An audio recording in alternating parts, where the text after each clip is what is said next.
누구는 검찰에서 했던 얘기랑 다르고 공소장하고 진술이 다르고 경찰서에서 한 것과 진술이 다르고 여러분 이 뉴스를 제가 오늘 분석을 했는데요. 진술이 다르고 진술이 다르고 진술이 배치되고 이런 내용들이에요. 그건 무슨 말이냐면은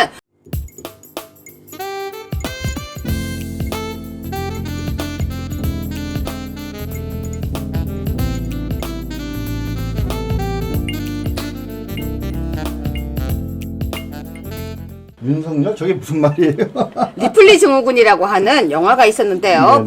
여러분 10초도 못 버틴 리플리 윤석열의 거짓말. 아니 우리는 자기네들 보고 거짓말을 했다고 하는데 얘네들이 우리 보고요. 윤석열 대통령이 거짓말이래요. 소개 좀 해주세요. 리플리 증후군이라는 것은 재능 있는 리플리 씨라는 어떤 소설을 원작으로 한 그 영화가 있는데요. 거기에서 계속 거짓말을 해요, 주인공이. 네. 그러다가 나중에 뭡니까? 자기가 한 거짓말이 진실이라고 믿고 착각하면서 환상 속에 사는 그런 모습을 보여줍니다. 그걸 보고 리플리 증후군이라고 그렇게 얘기들을 하는데, 이 좌파들의 특징은 뭐냐면요, 잘 모르면서 아무데나 그냥 비난하고자 비방하고자 하는 곳에 그냥 갖다 붙여요. 윤석열 대통령이 리플리다라고 얘기를 하는데요.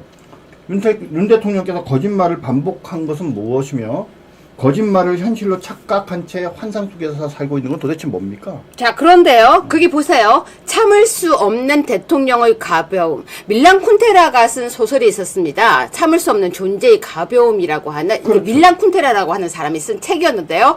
그걸 저기다가 슬쩍 붙였어요. 참을 수 없는 대통령의 가벼움. 근데 대통령이 뭐가 가볍다는 것도 없어요. 앞뒤도 없이 갑자기 대통령이 가볍다라고 넣었습니다. 네. 자, 정 변호사님. 네. 왜 저렇게 대통령이 가볍다, 대통령이 거짓말을 한다라고 이야기를 할까요? 이게 바로 좌파들의 특징이에요. 좌파들은요, 그러니까 기승전이 없고 결만 있어요. 근데 결이 뭡니까? 좌파는 좋은 것, 우파는 나쁜 것. 옛날에 동화책이 그렇잖아요. 네. 선인과 악인이 있고, 선인은 나중에 행복하게 잘 사는 그런 것이 동화인데, 세상은 동화 같은 게 아니지 않습니까? 그런데 이 좌파들은요, 자신들은 선인이고, 자신들은 행복하고, 상대는 악인이고, 나쁜 사람이다. 이러면서, 나쁜 앞에 온갖 것을 다 갖다 붙이는 거죠. 거짓말쟁이, 그리고 참을 수 없는 가벼운 존재, 그죠? 경박한 존재, 기타 등등 해가지고 얘기를 하는데, 이런 식으로 일방적인 비난을 하는 내용을 이렇게 기사화하면 되는 겁니까? 그뿐만이 아닙니다. 이번 뉴스입니다. 윤석열 입만 열면 거짓말을 궤변. 여러분, 제가 왜 이 소개를 하냐면요. 이렇게 아무리 해도 지지율은 올라간다는 걸 이야기하기 위해서입니다. 곧 지지율 보여드릴 건데요. 윤석열 입만 열면 거짓말을 궤변. 707 특임 단장이 회유당한 듯. 정 변호사님. 네. 회유당했냐고 걱정해요. 아니, 입만 열면 거짓이라는 표현은 요즘에 민주당 좌파이들이 제일 많이 쓰는 말이에요. 네. 입만 열면 거짓말. 근데 별로 상상력이 부족하니까 이 말 말고 또 다른 말은 별로 잘 못 쓰는 것 같은데, 왜 707 특임 단장이 회유당한 듯 이 얘기 왜 쓰는 것 같아요? 자기네들이 원하는 대답을 안 하니까 썼겠죠. 이 사람이 지난번 12월 3일 날 계엄이 있은 이후에 이 사람이 자청에서 기자회견을 했어요. 네. 기자회견을 하면서 뭔가 본인들이 원하는 내용의 발언을 했었었는데, 요번에 헌법재판소에 증인으로 나와서 한 얘기를 그러니까 좀 달라졌어요. 그러면서 옛날에 내가 했던 얘기가 좀 잘못되고 이게 맞아요, 이렇게 얘기를 한 거죠. 네. 그러니까 자기네들 입장에서는 윤석열 대통령을 이 계엄이 잘못됐음을 입증할 증인으로 불렀는데, 옛날에 그 한 말을 이 사실이라고 생각하고, 그러니까 제가 저렇게 얘기할 거야라고 믿었는데, 그렇게 말을 할 줄 알았는데, 그게 틀렸어요, 그게 잘못됐어요, 내가 말을 잘못했어요, 이렇게 얘기를 하니까 저 말이 왜 바뀌었을까 생각을 해보니까, 자기네들이 하듯이, 자기네들이 그 곽사령관이나 뭐 이런 여러 이상한 사람들 있잖아요. 그런 사람들과의 가짬짬이 관계처럼 아마도 윤석열 대통령 측에서 707 특임단장을 회유하지 않았으면 어떻게 말이 바뀌겠어? 그러니까 지들 수준이네요. 그렇죠. 자, 여러분, 근데요, 3번 뉴스 보시면은, 제가 지금 1, 2, 3번까지 준비를 했는데요. 민주당 탄핵 심판 여론전을 총력하면서 김병주, 유는 입만 열면 거짓말 궤변. 아니, 있잖아요. 입만 열면 거짓말, 유는 거짓말, 유는 리플리, 유는 가벼워. 그냥 계속 윤석열 대통령 욕을 하거든요. 기사를 제가 검색을 해봤더니 거짓말이라는 용어를 딱 넣고 검색을 하면요. 거의 다 윤석열이에요. 자, 지금부터 여론조사 보겠습니다. 자, 정 변호사님. 네네. 우리 PD님, 이제 여론조사 제일 첫 번째 페이지를 보여주세요. 여러분, 이 여론조사는 2월 7일 오전 8시가 배포됐는데요. 한국여론평판연구소에서 고성국TV 의뢰로 나온 것입니다. 자, 정 변호사님, 이 여론조사를 일단 의미가 무엇입니까? 지금 일단 여론평판연구소가 어딘지 아시죠? 예전에 우리 아시아투데이가 여론조사를 의뢰해서 네. 한국여론평판연구소에서 최초로 40% 지지가 나왔던 그 여론조사를 한 곳이 여기입니다. 네. 그래서 민주당이 엉터리 조사다, 질문지가 잘못됐다 해서 온갖 문제를 제기했는데 네. 선관위에서 아무 문제도 없다라고 해서 공신력을 인정받은 업체가 바로 한국여론평판연구소입니다. 네. 근데 이 여론평판연구소에 고성국TV에서 이전에도 여러 차례 여론조사를 요청을 했는데 요번에 전국을 단위로 한 두 번째 정치사회 현안에 대한 여론조사를 했는데 2월 7일 날 이제 이 결과 보고서가 나왔습니다. 네, 일단 소개를 좀 해주세요. 결과 보고서의 이제 뭐 내용은 전국 18세 이상의 남녀를 상대로 1000명, 표본 오차는 플러스 마이너스 3.1포인트고요. 응답률은 11.6%입니다. 조사 기간은 2025년 2월 5일부터 2월 6일까지 이틀간 진행이 됐고요.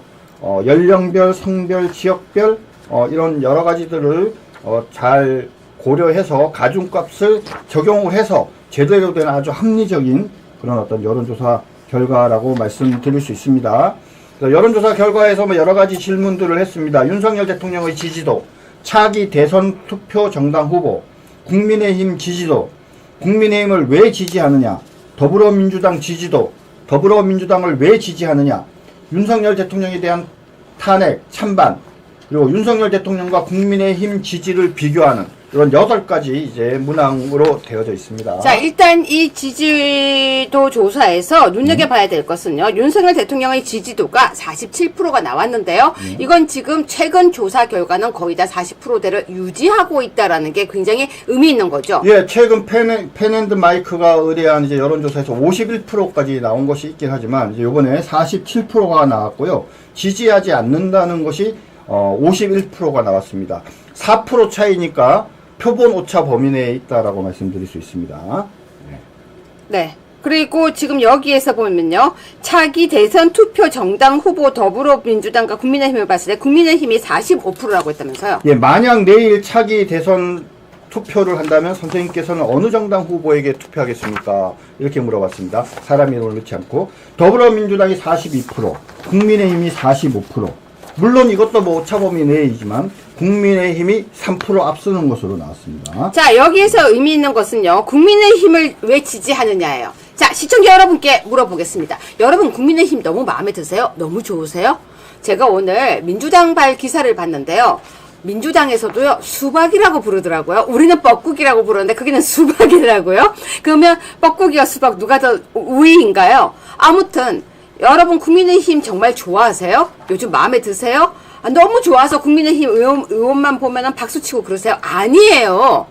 왜 국민의힘을 지지하느냐라고 물었습니다. 자, 정 변호사님. 네, 국민의힘 지지도도 47%고 윤석열 대통령에 대한 지지도도 47%예요. 네. 자, 그러면 윤석열 대통령이 좋아서 국민의힘을 지지하는 것인지 국민의힘을 지지하기 때문에 윤석열 대통령을 지지하는 것인지 궁금하지 않습니까? 그렇죠. 그래서 물어봤어요. 국민의힘을 지지하는 이유가 무엇입니까? 라고 물어봤더니 1등이 41% 윤석열 대통령을 지지하기 때문에, 두 번째가 다른 정당이 마음에 안 들기 때문에, 세 번째 이념과 정책이 마음에 들기 때문에 이렇게 지금 나와 있습니다. 그래서 이것을 보면은 그러니까 국민의힘이기 때문에 좋아하는 것은 이념과 정책이 마음에 들기 때문이 일단 제일 우선적인 건데, 한 40% 되는 국민의힘 지지하는 분의 40%가 윤석열 대통령을 지지하기 때문이다. 이렇게 대답을 하고 있습니다. 자, 여러분 지금 다시 이 부분에 의미가 있습니다. 여러분 국민의힘을 왜 지지하세요? 라고 물었더니 윤석열 대통령 때문이라고 했어요. 그럼 윤석열 대통령 때문이라고 한 걸 빼면요. 다른 정당이 마음에 안 들어서, 즉 민주당이 싫었으면은 국민의힘을 좋아하는 이유가 생각보다 빈약합니다. 이념과 정책이 마음에 드는 것도 빈약한데요. 제일 부끄러운 게 뭔지 아세요? 소속 정치인들이 마음에 들기 때문에는 3%예요. 그러면 국민의힘의 의원들은 마음에 들지 않는다고 봐야 되는 대답 아닌가요? 예, 맞습니다. 그뿐이 아니라 이념과 정책도 그저 그렇다는 거예요. 그러면 갑자기 왜 이렇게 국민의힘을 좋아하느냐라고 했을 때 결국은 윤석열 대통령이 있기 때문인 거예요. 그런데 국민의힘의 많은 의원들 중에 몇몇이 국민의힘에서 윤석열 대통령이 탈당하라, 출당시켜라라고 한 적이 있었습니다. 정 변호사님. 맞죠. 한동훈과 그 주변 세력들이 지난번에 그런 짓들을 했죠. 그런데 이제 국민의힘 지지도랑 지지도에서 윤석열 대통령을 지지하기 때문이라는 답이 41%가 나왔는데, 이제 이것이 가진 의미를 이해하려면 더불어민주당 지지 이유를 같이 비교를 해보면 네. 확실히 나타납니다. 더불어민주당을 지지하는 이유를 물어보니까 이재명 대표를 지지하기 때문이 30%예요.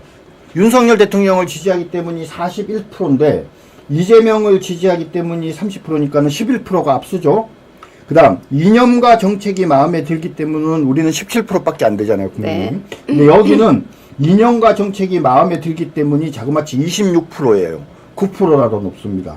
그 다음 다른 정당이 마음에 안 들기 때문에는 국민의힘 지지하는 분들이 34%인데 네. 다른 정당이 마음에 안 들기 때문에 더불어민주당을 지지하는 분들은 24%에 불과해요.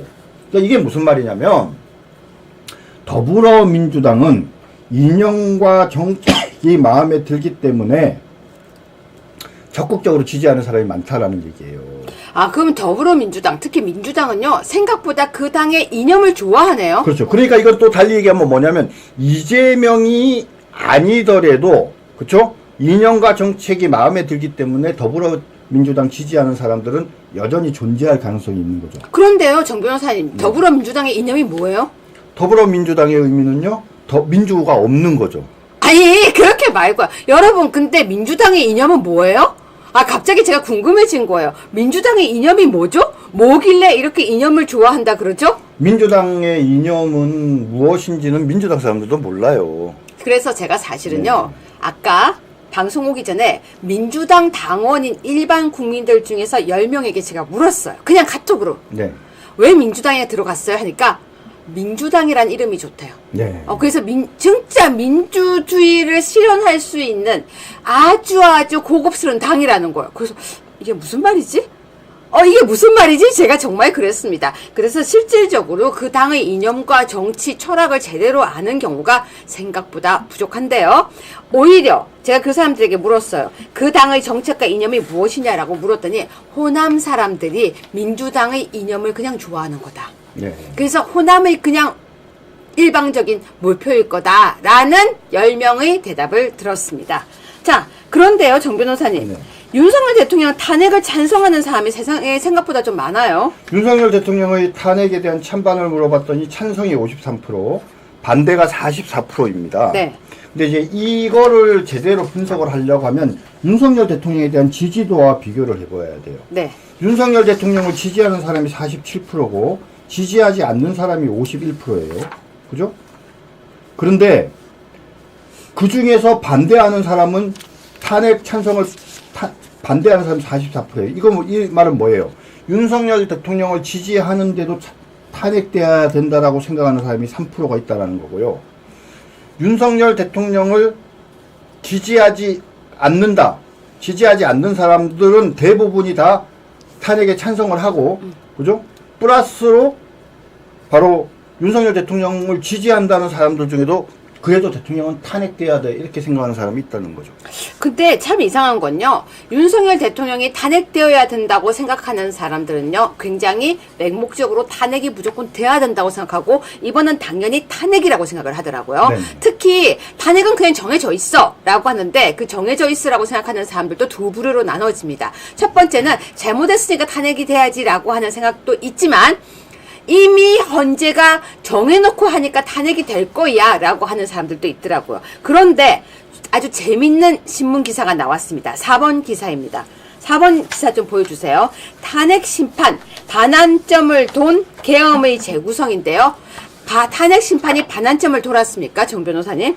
그러니까 지금 탄핵 재판이 다음 주 이제 11일과 13일까지 하면 거의 끝이죠. 네. 18일 날은 예정이 되어 있지 않은데 아마 18일 정도까지는 할 가능성이 많은 거로 보이고요. 네. 그 다음에 이제 20일 날은 지금 뭐 형사재판 준비기일입니다. 그래서 열리기가 어려울 걸로 보이는데, 그렇게 해서 보면은 지금 이제 거의 반환점이 아니라 거의 한 3분의 2 가까이 왔다라고 오히려 볼 수 있을 정도 아닌가 싶습니다. 자, 그런데요. 지금 여기 보면은 되게 재밌는 내용이 저기 나와 있어요. 왜냐면은 누구는 어떻게 진술했고 누구는 어떻게 진술했고, 근데 누구는 검찰에서 했던 얘기랑 다르고 공소장하고 진술이 다르고 경찰서에서 한 것과 진술이 다르고, 여러분 이 뉴스를 제가 오늘 분석을 했는데요. 진술이 다르고 진술이 다르고 진술이 배치되고 이런 내용들이에요. 그건 무슨 말이냐면은 우리가 말하는 진술의 일관성이 무너졌다는 거 아닌가요, 정 변호사님? 예, 맞습니다. 지금 뭐 이제 탄핵 재판이라는 것은 결국 형사소송법을 준용하는 것이고, 결국 그러면은 이제 물적 증거죠. 서류나 이런 물적 증거들. 그 다음에 사람의 진술, 인적 증거지. 이것을 결합해서, 과연, 헌법과 법률, 특히 헌법을 위반해서 탄핵을 할 만한 사유가 있는지, 그리고 그것이 중대한지, 그래서 대통령을 그만두게 할 정도의 사안인지 부분에 대해서 면밀하게 검토를 하는데, 그 검토의 전제가 사실관계잖아요. 사실관계. 그럼 무엇이 사실이고 무엇이 진실인지를 이제 따져봐야 되는데, 결국 그것을 따질 때는 말한 사람의 그 말이 사실인지 아닌지, 신빙성이 있는지, 믿을만한지 이런 부분을 따져봐야 되지 않겠습니까?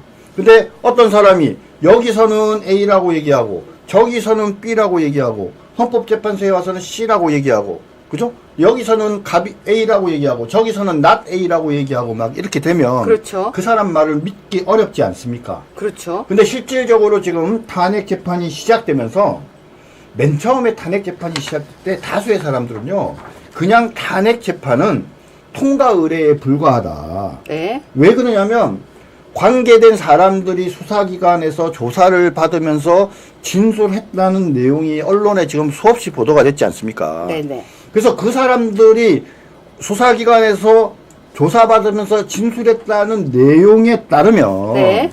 윤석열 대통령은 빼도 박도 못하게, 그죠? 계엄의 요건을 갖추지 않고 계엄을 무리하게 하면서 결국은 국회의 기능을 방해하려고 했다. 그렇기 때문에 탄핵 당할 수밖에 없다라고 결론을 낼 수밖에 없다고 생각들을 했어요. 근데 막상 한 사람, 두 사람, 세 사람 나와서 증언들을 쭉 하는데, 이분들이 나와서 증언을 하는데 이전에 수사기관에서 조사했다라고 언론에 알려진 내용과 다른 진술들을 하기 시작한 거죠. 맞아요. 네. 여러분은요, 이제 특히 우리가 이런 말을 합니다. 엄마는 아이의 거짓말을 잘 잡아내죠. 근데 선생님들도 학생들이 거짓말을 잘 잡아내요. 네. 근데 여러분 있잖아요. 여기 엄마 많이 계시잖아요. 엄마는 어떨 때 아이가 거짓말 한다고 아세요? 그러면 자, 정 변호사님. 네. 검사 시절. 네. 어떨 때 거짓말 한다고 잡으셨어요? 범인이요? 피의자? 그러니까 피고인? 뭐 피의자? 피고인? 여러 가지가 있죠. 아니 그래도 어쩔 때 딱 얘 거짓말이다. 눈동자가 흔들릴 때. 아이 그까지는 너무 심리전이고요. 말이 바뀌면 거짓말이라고 생각하지 않아요? 말이 바뀌면, 그렇죠. 합리적인 설명을 못하면, 납득할 만한 해명을 못 내놓으면. 근데 제일 중요한 게 방금 말씀하신 그거예요. 말이 달라지면. 그쵸? 말이 달라지면 그건 거짓말이라고 생각하죠. 예, 여러분 근데 거짓말쟁이들이 거짓말을 할 때요. 이야기를 하는데 분명히 앞에서 한 이야기와 뒤에서 한 얘기가 달라질 때가 있어요. 그런데요. 이게요. 더 재밌는 것은요. 예를 들어서 어제 한 얘기와 오늘 한 얘기가 상반될 때까지는 좋은데요.